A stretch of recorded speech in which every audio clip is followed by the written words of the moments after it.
Live from WFSB, Connecticut's #1 local news, this is Channel 3 Eyewitness News at 7. Good morning, everyone. It is Monday, June 1st, and we continue with some breaking news for you from the overnight. I'm Nicole Nalepa. After a weekend of protests, leaders in Waterbury are continuing the conversation about systemic racism and police brutality with a virtual chat that's taking place later today at 1. This is being hosted by the police chief, local, state, and federal delegations, and the NAACP. Channel 3 Eyewitness News reporter Carolina Cruz has the very latest.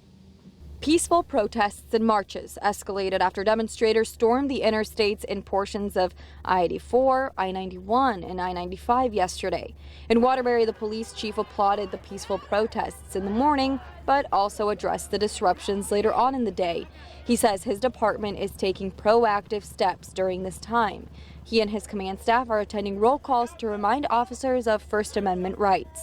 And talking to our officers openly about that video and about what happened in Minneapolis and about the intolerance that we would have for that type of behavior. And frankly, they all do have that intolerance for that kind of behavior. It's not what police represent. It's not why we take this oath of office. It's not why we get into this job. The New Haven police chief also spoke against excess use of force. In a video on Facebook, he and his officers took a stand against police brutality and retook their oath. Carolina Cruz, Channel 3 Eyewitness News. Minnesota's governor just appointed his state's attorney general to lead the prosecution of the case. Keith Ellison says he accepts the responsibility of this critical case and will do all he can to achieve justice. Former Minneapolis police officer Derek Chauvin is charged with third-degree murder and second-degree manslaughter in George Floyd's death. Governor Ned Lamont says he was shocked by the death of George Floyd, and he showed his support for protesters. Yesterday on Twitter, the governor released a video while wearing a shirt that said, "I can't breathe." Our governor also said he was moved by the police chief in Bridgeport, who said he would have been out demonstrating himself had he not been busy keeping the peace. Moving on now to the latest on the coronavirus here in Connecticut. The number of patients hospitalized with COVID-19 continues to drop. At this time this morning, 481 people remain hospitalized. That's down by 52. But 179 more cases of the virus have been confirmed, and we know that 32 more people have died. Today is June 1st, which means salons and barbershops are opening back up here in Connecticut. But that's not all. Casinos will actually reopen after hosting invitation-only soft openings over the weekend. Channel 3 Eyewitness News reporter Eva Zamaris has a story. If you've been counting down until your next haircut, you're in luck. Hair salons and barbershops are reopening today after months of being closed. When you walk into a salon or barbershop, you'll notice some changes. Customers can be seen by appointment only. Waiting rooms will be closed, and chairs or workstations will be at least 6 feet apart. These businesses will post signage reinforcing their new policies. Also set to reopen today, casinos. Safety measures are in place at both Mohegan Sun and Foxwoods.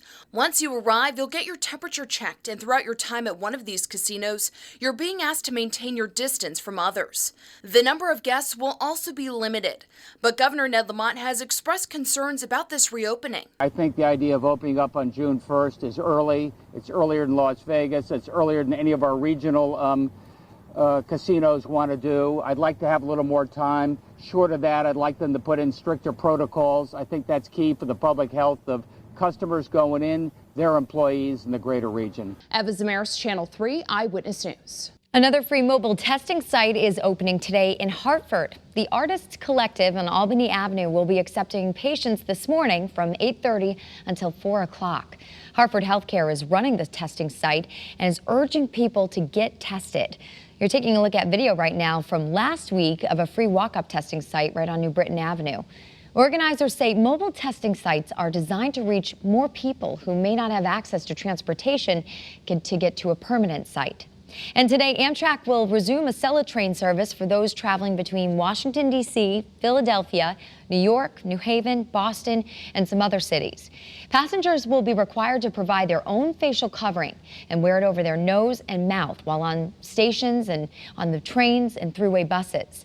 Other steps Amtrak is taking to maintain physical distancing, it's limiting ticket sales to 50% capacity, accepting only cashless payments, and limiting seating in dining areas.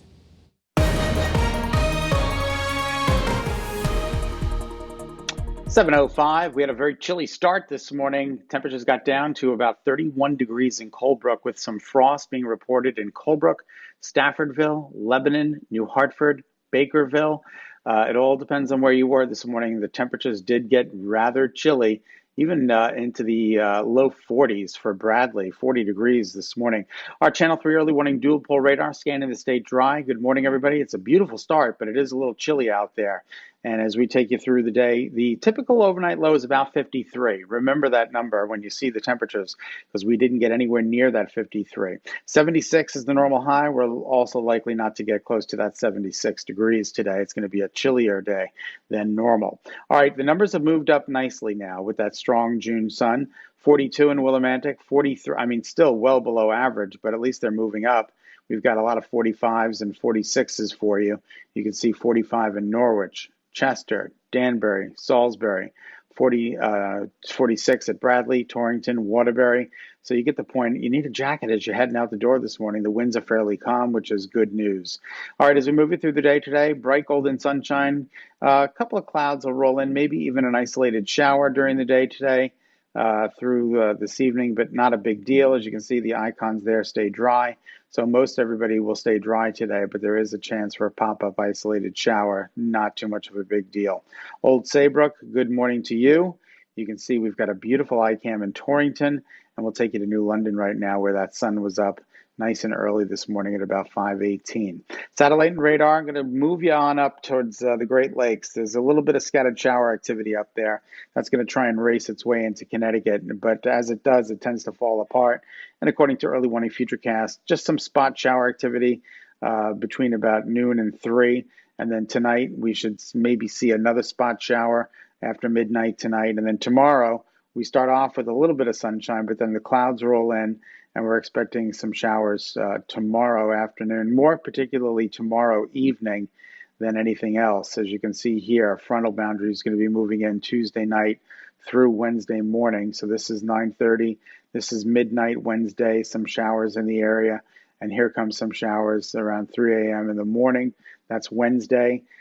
This is 4:45. And then as the day wears on, maybe a little partial sunshine, and then more showers and thunderstorms are expected in the late afternoon and early evening. And some of those could pack a little bit of a punch. We'll keep you posted. Highs today in the upper 60s to near 70, mostly sunny. There's just an isolated shower. We are taking a look at a 7-day forecast. Again, isolated showers this afternoon, not a big deal. Tomorrow, mostly cloudy with some passing showers towards night. Wednesday, shower and thunderstorm activity, and then Thursday through Sunday looking pretty good with temperatures in the low 80s. All right, that's a quick check of your early warning forecast from the west end of Hartford. Meteorologist Scott Haney. Nicole, we'll send it back to you. All right, thanks, Scott.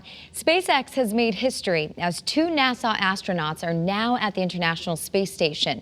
Bob Behnken and Doug Hurley arrived Sunday, 260 miles above the Earth. This is the first time a private company has launched people into orbit.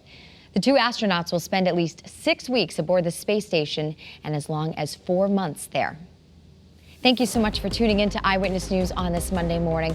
Remember, you can get news and weather updates anytime on the Channel 3 app. Have a great day. Stay healthy.